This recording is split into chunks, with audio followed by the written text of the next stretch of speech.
আসসালামু আলাইকুম। আশা করতেছি আল্লাহর রহমতে আপনারা সকলেই সুস্থ আছেন। আমি আজকে আপনাদেরকে অ্যাক্টনের মিডিয়া এসির সব কিছু ডিটেলস রিভিউ করে দেখাবো। এই এসিটার বয়স হচ্ছে গিয়ে 3 বছর। আর এখনও পর্যন্ত এটা যথেষ্ট পরিমাণে ভালো সার্ভিস দিচ্ছে।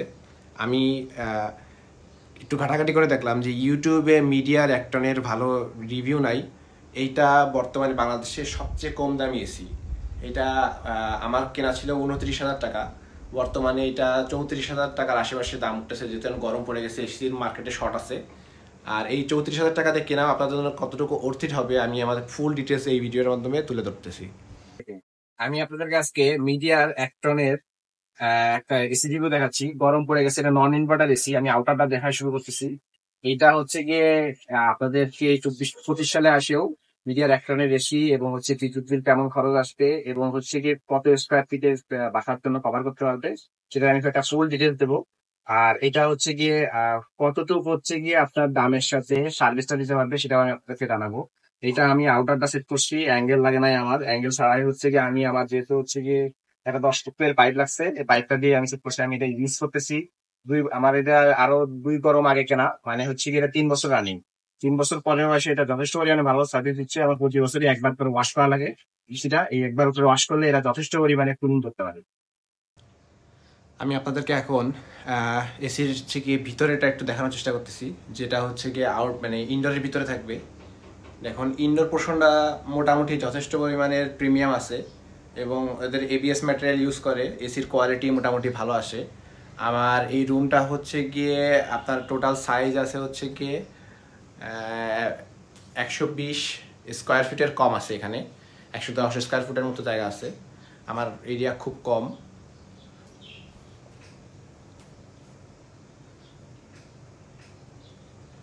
আমি 120 স্কোয়ার ফিটের জন্য আপনার যথেষ্ট পরিমাণে পারফেক্ট আছে জিনিসটা।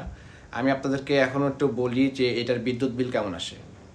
আপনারা যদি অ্যাক্টনের একটা এসি ইউজ করেন, অ্যাক্টনের এসিতে আপনার সাধারণত প্রতি ঘন্টায় 700 ওয়াট থেকে 1200 ওয়াট পর্যন্ত বিদ্যুৎ টানে। আর যদি আপনার 1200 ওয়াটের বিদ্যুৎ এইভাবে টানে, তাহলে হচ্ছে গিয়ে প্রতি ঘন্টায় 1 ইউনিট থেকে 1.5 ইউনিট পর্যন্ত হচ্ছে গিয়ে কারেন্ট পড়ে। সেই হিসেবে আপনি যদি 8 ঘন্টা করে হচ্ছে গিয়ে প্রতিদিন এসি চালান, তাহলে আপনার মাসে 120 ওয়াটের মতো বিদ্যুৎ খরচ আসে। আর আপনার যদি 120 ওয়াট বিদ্যুতের দাম আপনার কমার্শিয়াল আর হোম পারপাস মিলায়, আপনার বিদ্যুতের দাম 7 টাকার থেকে আমি যদি 9.5 টাকা হিসাব করি, সেই ক্ষেত্রে আপনার বিদ্যুৎ বিল প্রতি মাসে 700 টাকার থেকে 950 টাকা বা 1150 টাকারও পর্যন্ত আসতে পারে।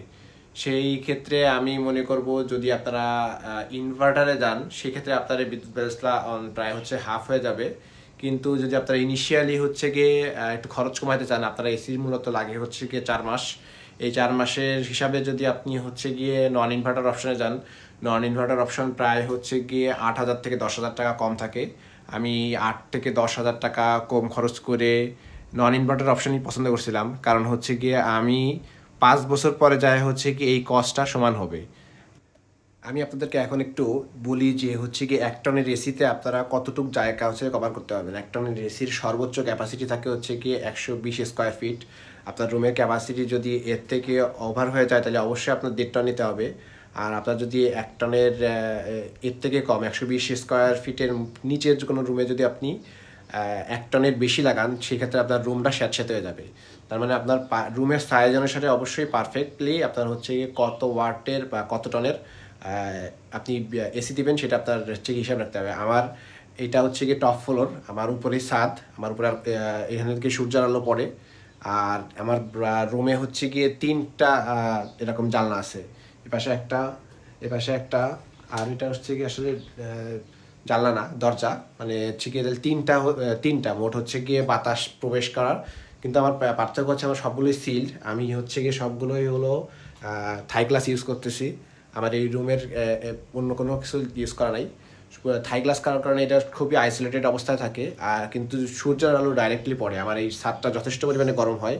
কিন্তু রুমের ক্যাপাসিটি 110 স্কোয়ার ফিট হওয়ার কারণেও এইটা মিডিয়া এসি যথেষ্ট পরিমাণে ক্লিন করতে পারে। আমি এখানের থেকে পর্যাপ্ত পরিমাণে ঠান্ডা অনুভব করতে পারতেছি। এখন 24-এ দেওয়া আছে, আর বেশ ঠান্ডা অনুভব হচ্ছে। আপনি একদমই অনুভব করবেন যে আপনার যে রুমের টেম্পারেচার ঠান্ডা হচ্ছে না। আপনার যদি হচ্ছে গিয়ে 110 স্কোয়ার ফিটের থেকে 120 স্কোয়ার ফিটের ফ্ল্যাট হয়, সেই ক্ষেত্রে 1 টনের এসি একদমই পারফেক্ট। এর থেকে বেশি যদি আপনি এসি ইউজ করেন, সেই ক্ষেত্রে আপনারা ঠান্ডা বেশি হয়ে যাবে এবং হচ্ছে গিয়ে রুমটা স্যাঁতস্যাঁতে হয়ে যাবে।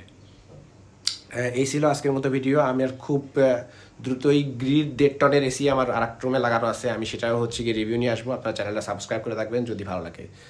Thank you.